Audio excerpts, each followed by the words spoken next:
Grupo sa mga tricycle drivers sa Mandaue City nanawagan sa kagamahanan sa dakbayan nga pabalikon silang biyahe sa ilang naandang ruta. Kay epektado na kayo ang ilang kita. Samtang may tubag na ang City Hall sa hangyo sa mga jeepney drivers nga i-waive ang ilang mga pending penalties sa traffic violation. Ang detalye ni Nico Serino.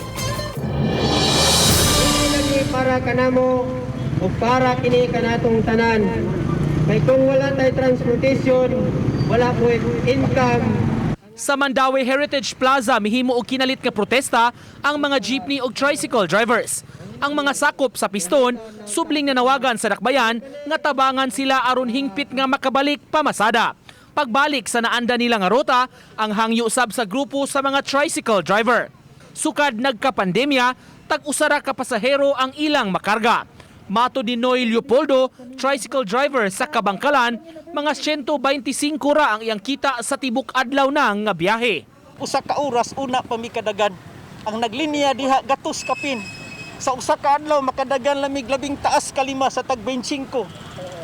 Gatos ra intaw nang among mahimo. Unya unsaon man namo nang gatos kapin? Nga bisan gani sa gasolina, dili man gani namo na kayang ibalik. Hangyo sa pipila ka organisasyon sa mga tricycle, kung mahimo, makabalik sila sa may City Hall o Barangay Sentro area kay atua ang mga pasahero. Samtang nagprotesta ang mga drivers, nagdialog ang ilang mga leaders sa mga opisyales sa dakbayan. Gihisgutan ang hangyo sa mga traditional jeepney drivers, usanin ini ang pagpa-waive sa penalty sa mga violations. Apan wala kini libkasa sa dakbayan, inay gitugot ang data-data nga pagbayad.